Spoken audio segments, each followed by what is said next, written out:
Apakah kalian percaya jika kapal Titanic yang tenggelam di Samudra Atlantik bukanlah kapal Titanic yang sebenarnya, melainkan kembaran dari kapal Titanic yang sengaja dibuat dan ditenggelamkan untuk mencairkan klaim asuransi? Sebuah teori konspirasi beredar bahwasanya kapal Titanic yang tenggelam di Samudra Atlantik pada 14 April 1912 dan menenggelamkan sekitar 2.200 orang tersebut bukanlah kapal Titanic yang sesungguhnya, melainkan kembarannya sendiri, yaitu kapal Olympic yang telah beroperasi setahun sebelumnya. Namun sayangnya, pada pelayaran kelima yang dilakukan oleh kapal Olympic, kapal tersebut bertabrakan dengan sebuah kapal pesiar Inggris pada 20 September 1911, di mana kecelakaan tersebut mengakibatkan kerusakan pada kapal, dan kapal Inggris menuntut biaya perbaikan kapal mereka akibat insiden tersebut. Dan dari sinilah teori konspirasi ini bermula. Seorang penulis bernama Robin Gardiner menulis sebuah buku berjudul Titanic, Kapal yang Tak Pernah Tenggelam, di mana Robin menyatakan bahwa kapal Olympic menyamar menjadi Titanic dan sengaja ditenggelamkan untuk mencairkan asuransi.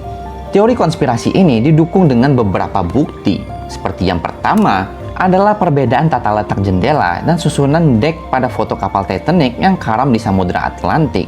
Dan yang kedua adalah durasi uji coba kapal Titanic yang relatif singkat, di mana dalam uji coba laut, kapal Titanic hanya berlayar sekitar beberapa jam saja sebelum akhirnya memulai pelayaran pertamanya. Dan yang ketiga adalah awak atau kru kapal tertentu tidak ikut dalam pelayaran pertama kapal Titanic. Diketahui bahwasanya beberapa kru kapal ternyata tidak ikut berlayar pada malam di mana kapal Titanic tenggelam, di mana beberapa awak senior membatalkan keberangkatan mereka, seolah-olah mereka tahu bahwa akan terjadi sebuah tragedi di kapal tersebut. Dan yang keempat adalah plat baja yang ada di sisi kapal Titanic, di mana plat baja pada sisi ini memiliki perbedaan warna serta memiliki lekukan-lekukan aneh, seolah-olah kapal tersebut sudah pernah diperbaiki, padahal kapal Titanic merupakan kapal yang baru dibuat. Dan yang kelima adalah klaim dari perancang kapal Titanic yang mengatakan bahwasanya kapalnya tersebut tidak akan pernah hancur atau tenggelam bahkan oleh tangan Tuhan. Karena pada tahun tersebut, kapal yang memiliki level di bawah Titanic pun tidak akan karam jika bertabrakan dengan gunung es. Sedangkan Titanic yang memiliki desain yang jauh lebih kokoh dan lebih modern, malah karam pada pelayaran pertamanya.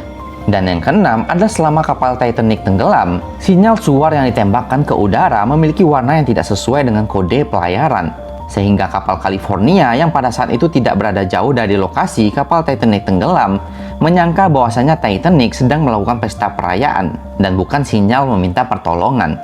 Dan yang paling mengerikan adalah sebuah teori konspirasi yang mengatakan bahwasanya kapal tersebut sengaja direkayasa sebagai sebuah jebakan untuk menyingkirkan para bangsawan yang menolak pembentukan bank sentral.